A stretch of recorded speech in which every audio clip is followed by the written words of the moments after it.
Hey, this is Rich over at TVP Live with another quick tips brought to you by Adobe Photoshop Elements Tutorials Group. And let's jump right in. Today's poster wanted to know how to smooth out this background, yet leave the photo untouched in Photoshop Elements. The problem is Photoshop Elements, and it's not a photo retoucher. If you really want photo retouching, you really want to use something like Photoshop. The senior of Photoshop Elements, or something like Lightroom. That's made for that kind of stuff. But the way to do it here in Elements is a little bit more tricky. You got to do layers and masks. I kind of do it the old school way, but let's show you what we can't do. We go to Enhance, go to Lighting, what normally you'd think you'd be able to go to Levels, but the problem is the blacks are already as black as they can get. If we move this, it's just going to make the blacks lighter. And the whites are as white as we want to get. If we bring it back down, it's going to lose information there. So that's not going to work. Next, let's go over to Shadows and Highlights. Same thing with this. If we lighten the shadows, it's just going to bring it lighter. We want it actually to go darker, right? Same thing with darken the highlights.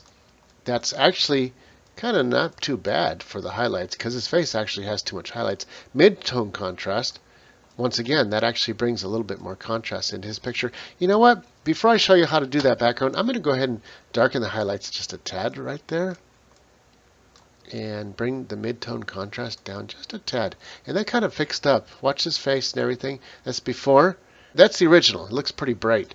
And this is after. So we just gave it a little bit more room to work with. Next, what we're going to do is fix the background. And how we're going to do that is we're going to make a copy of this picture, duplicate it, and I'm going to turn off the top image. I'm going to go to the bottom image, and let's make the background exactly what we want it to be. Forget about your subject in the foreground. Just worry about the background and make it look as good as you want. So I'm going to go back to Enhance, Lighting, Brightness, and Contrast. Now I can do exactly what I want to do. Watch the background as I bring the brightness down. Look at that. Don't worry about his face. We're looking at the background. You can bring it up. See what's happening in the background? So now we could just adjust it to exactly what we want it to be. That looks good. And then we'll hit OK. And now I'm going to pick the layer of the new version that we just did, and I'm going to erase his face and body with a 50-point soft eraser. It doesn't have to be perfect because you're not going to notice it. So watch what's happening, and you can see we're cutting back out the original that we liked.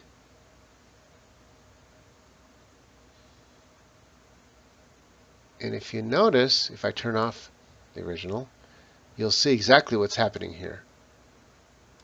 I'm just cutting around his head. I'm going to turn that back on so you can see exactly what's happening. Like I said, it doesn't have to be perfect because the blend hides any imperfections.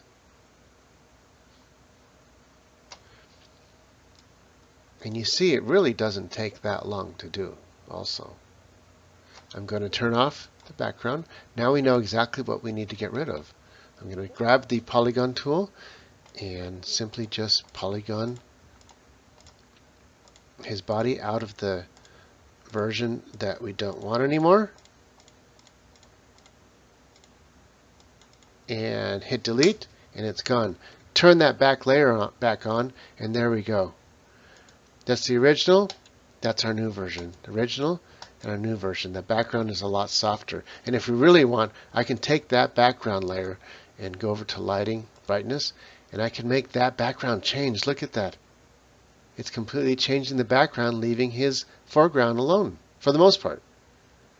And I'll bring it back down to about here. And there you have it.